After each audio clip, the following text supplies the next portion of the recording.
سلام بینندگان عزیز، خبرهای تازه تاجیکستان و جهان را در برنامه اخبار آزادی تقدیم شما میکنیم. عبدالله اشرف هستم در خدمتتان. حالا توجه کنید به سرخط موضوعهای برنامه امروز 13 اوگوست. فراریان داخلی افغان میگویند از ظلم طالبان مجبور شدند که مکان دائمی زیست خود را ترک کنند. امیر اسماعیل خان جنگ سالار از هرات به اسارت افتاد.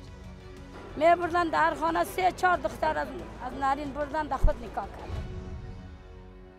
رهبر آژانسی رشد بین‌المللی آمریکا در تاجیکستان میگوید واکسینه های آمریکایی ضد نوع دلتا کرونا ویروس هم ثمر بخش میباشند. بحث منزل یک ساکن خوجند در دادگاه به فایده قضای اسرائیلیش به انجام رسید و او از خانه محروم شد. وقتی که سند سودی قبول می‌گردد و قوه قانونی یگان کس حقوق نادرست گفتن ندارد. روز 13 اوگوست طالبان دومین شهر بزرگ افغانستان قندهار را اشغال نمودند. پیش از آن خبر نشر شد که سلاح به دستان این جنبش جنگجوی شهر غربی هرات را اشغال نموده. طبق اطلاع یک منبع از شورای محلی این استان، مجاهد سابقه‌دار اسماعیل خان را به اسارت گرفتند. سخنگوی طالبان گفته است که اسماعیل خان را به منزل زیستش انتقال دادند. در نوارهایی که خبرگزاری‌ها از قندهار دسترس نمودند، طالبانی سوار ماشین‌های زره پوش در کوچه‌های قندهار می‌گذرند. شاهدان به رادیو آزادی گفتند که در کوچه‌ها چندین جسد را مشاهده کردند. حامیان حقوق میگویند طالبان هنگام اشغال منطقه سپین بالدک به کشتارهای انتقام جویانه راه داده بودند. وزیر مدافعه بریتانیا بن والیس در صحبت با خبرنگاران گفته است که اگر موقع طالبان تحکیم یافته آنها همکاری با سازمان دهشت افکنی القاعده را راه اندازی کنند، شاید کشورهای غربی مجبور شوند که نیروهای خود را به افغانستان برگردانند. با توسعه مناطق تحت تصرف طالبان، ده‌ها هزار نفر به شهرها و مرکزهای زیر نظارت دولت افغانستان فرار نموده از ظلم سلاح به دستان این جنبش اسلامی قصه می‌کنند. همکارمان خیرامان بقازاده در این باره تفصیلات بیشتر دارد. هزارها افغان‌ها در باغ نوی کابل شب را روز می‌کنند. این نفران بعد اشغال شدن شهر و منطقه‌هایشان از جانب طالبان به اینجا فرار کردند. برخی از آنها درباره رفتار طالبان قصه های دهشتناک نقل می‌کنند. که ما را به زور تفنگ کشید، بچه‌های ما را کشت، دخترای ما را به زور نکاح کرد. میبردند در خانه 3-4 دختر از نارین بردند در خود نکاح کردند. ما مجبور شدیم که خود کشیدیم. اکثر باشندگان باغ کابل زنان و کودکان میباشند. آنها از عادی ترین چیزها محروم هستند.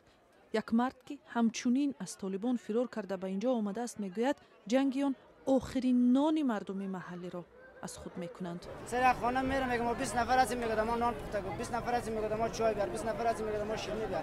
یک اولاد غریب خودم کراچوان آدم از کجا که ما دو چای روغن و تابلت باز بالا بردیم. ما از کجا که خودم این دولت ما غریب هستیم. رادیوی آزادی ادعاهای این نفران را سنجیدن نمیتواند.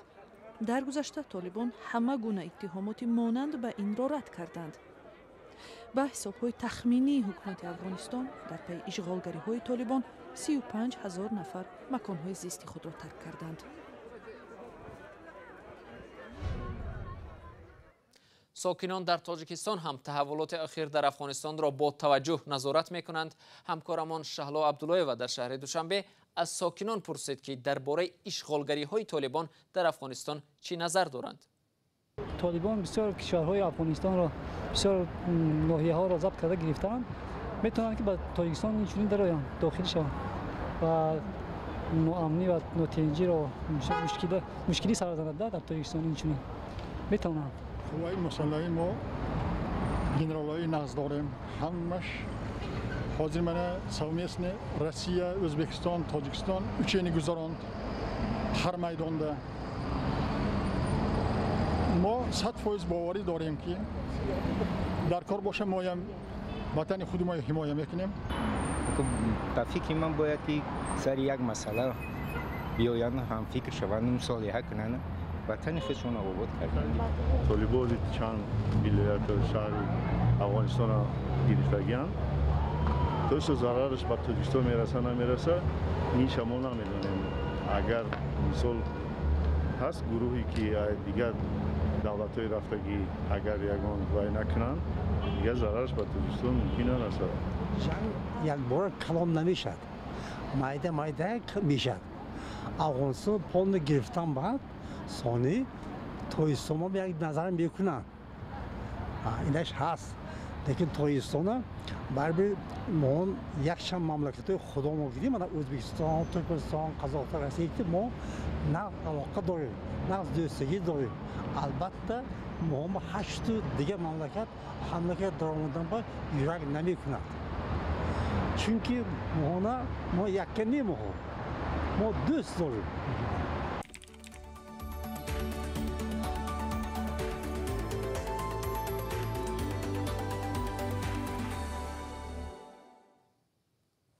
با افزایش گرفتاران بیماری کووید 19 در تاجیکستان، مسئله جلب ساکنان به دریافت واکسن و شیوه‌های مبارزه با این بیماری داغ‌تر می‌شود.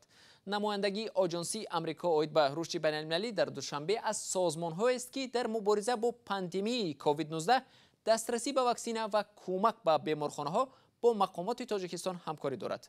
در رابطه با پهلوهای مختلف این موضوع همکارم علیشیر ظریفی از دوشنبه با رندی کولستاد، اجرا کننده رهبری نمایندگی آژانسی ایالات متحده آمریکا اوید به رشد بین‌المللی در تاجیکستان صحبت انجام داد که حالا فشرده آن را پیشکش شما می‌کنیم. رئیس جمهوری آمریکا وعده تقدیم 9 میلیارد وایه واکسن فایزر به کشورهای نادار را کرد. آیا تاجیکستان در این روی خط داخل می شود؟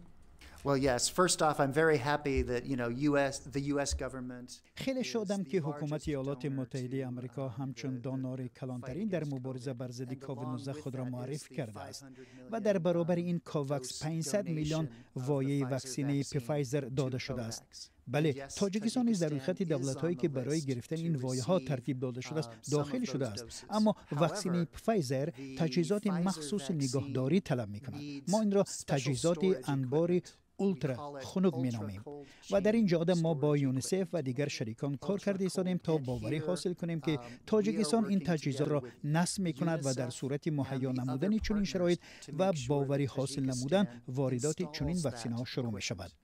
تشکر. یک چیز دیگه می‌خواستم بپرسم که گاهی شکایت‌ها می‌شود که مثلا نفرایی هستند که یک نوع واکسن را زدند، گرفتند و در دوره دوم باید که از همان واکسن گیرند، اما نارسایی پیش آمده است. اگر واکسن مدرن مثلا در نسبت مدرن چنین مشکلی شود به تاجیکستان پیشنهاد می‌کنند؟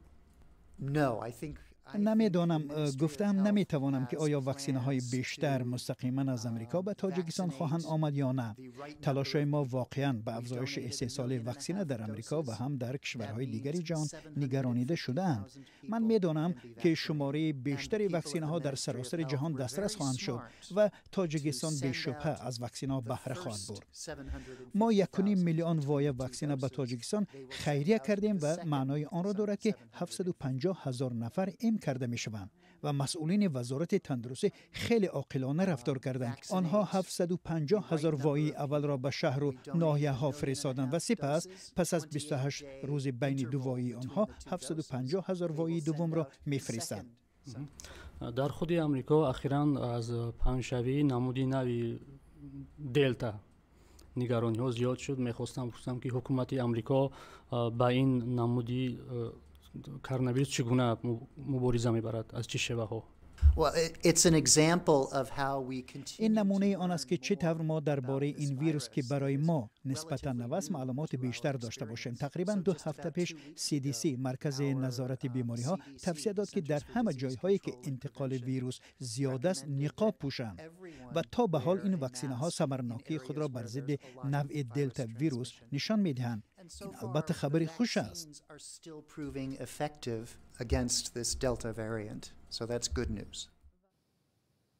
بینندگان عزیز، این مصاحبه را به همین زودی ها در شکل کامل در سامانه رادیوی آزادی www.azadi.org می توانید مطالعه کنید و یا ببینید. روز چهارشنبه ده‌ها فعال اقلیت‌های قومی پاکستان در شهر اسلام آباد راهپیمایی نموده مقابل تغییر اجباری دین و آیین دختران که همچون قدم اول در ازدواج آنها به شمار می رود صدا بلند کردند. اشتراکچیان طلب کردند که حکومت به قبول اجباری دین اسلام از سوی دختران پیروی دین‌های دیگر خاتمه بخشند. در گردی همایی‌های 11 آگوست اساساً پیروان حزب ائتلاف اقلیت‌های پاکستان که در سال 2002 تشکیل شده است حضور داشتند. در پاکستان برای تهوین به دین اسلام یک پسری 8 ساله را اخیراً جزا دادند و بعد از آن به عبادتگاه‌های هندوها حمله صورت گرفت. از میان 238 میلیون اهالی پاکستان 97% پیروی مذهب سنی و یا شیعه اسلام بوده، باقی مانده پیروان دین هندو و نصرانی می باشند. در شهر خوجند در پی یک بحث 5 ساله دادگاهی یک منزل زیست در بینای بلند آشیانه به صاحب پیشین شهروند اسرائیل بازگردانیده شد. ساکن خوجند در بحث و کشمکش های دادگاهی اثبات کرده نتوانسته است که این خانه را قانونا خریداری کرد. مسئولان میگویند زنی که در این خانه میزیست داوطلبانه آن را ترک نکرد و سود اجرایچیان مجبور شدند حکم دادگاه را تطبیق کنند. تفصیلات موضوع در گزارش همکارم فرزان محمدی از شهر خوجند. بحثی پرسر و صدای اطراف یک خانه در خوجند به پایان رسید. طرفهای بحث هرچند خشت و تبارند، یکی از تاجیکستان و دیگری از اسرائیل است. اخیراً معلوم شد که خانه در ماه ایون برای زندگی یلن گرینبرگ در آن خالی کرده شد. مسئولان خدمات اجرای قرارهای دادگاهی در ولایت سوخ گفتند خانه را به صاحب اصلیش برگردانیده‌اند.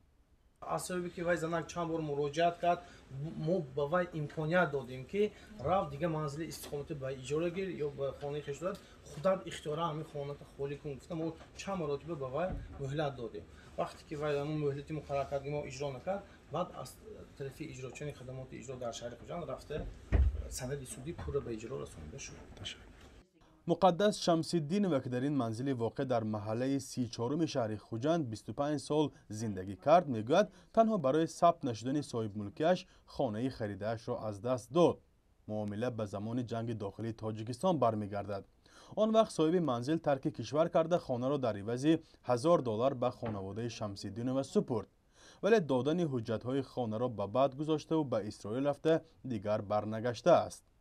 خداونده گفته که راسپیسکی نگرفتگی سنی و آدم گفته که دکومنت کنی پرسیدگی مادرم و آدم گفته که همون گرینبرگ ارکادی گفته که گفتگی گفت که زنم اسرائیل به گرام برفتگی بقتیش من همون اسرائیل بروم باش مو میفرسونم پوچتکتی میفرسونم بعد این آدم رفتن مادرم پول دادن خونه کلیت دست مادرم رو دادم. مقدس افزود 8 سال انتظار شد ولی سندها نآمدند و او سال 2003 از اداره های شهر برای خانه شناسنامه فنی گرفت.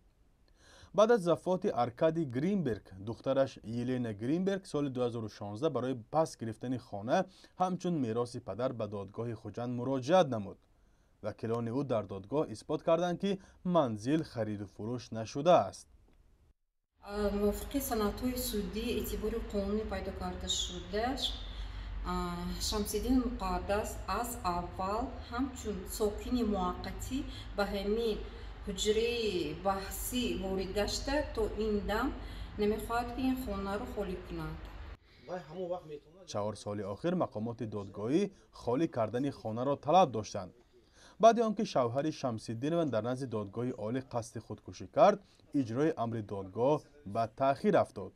و حجت اجرا وارد گردید و قوه قانونی گرفتگی وقتی که سند سودی قبول می‌گردد و قوه قانونی یگان کس حقوق نادرست گفتن ندارد.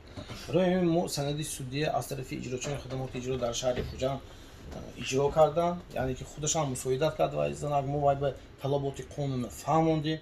بحث و دعواها سر خانه و صاحب ملکی در تاجیکستان میراث جنگ داخلی سال 1992 تا 1997 است. به علت جنگ صدها نفر به کشورهای دیگر کوچیده یا پناهنده شدند و مسکن آنها را دیگران گرفتند. برخی از آنها سالهای بعد توانستند خانه‌های خود را پس گیرند، اما شمار آنها نیز کم نیست که گرفتاری بحث‌های درازی دادگاهی شدند. فرزان محمدی، رادیو آزادی، شهر خوجند. برنامه اخبار آزادی اینجا با پایان رسید. خداحافظ.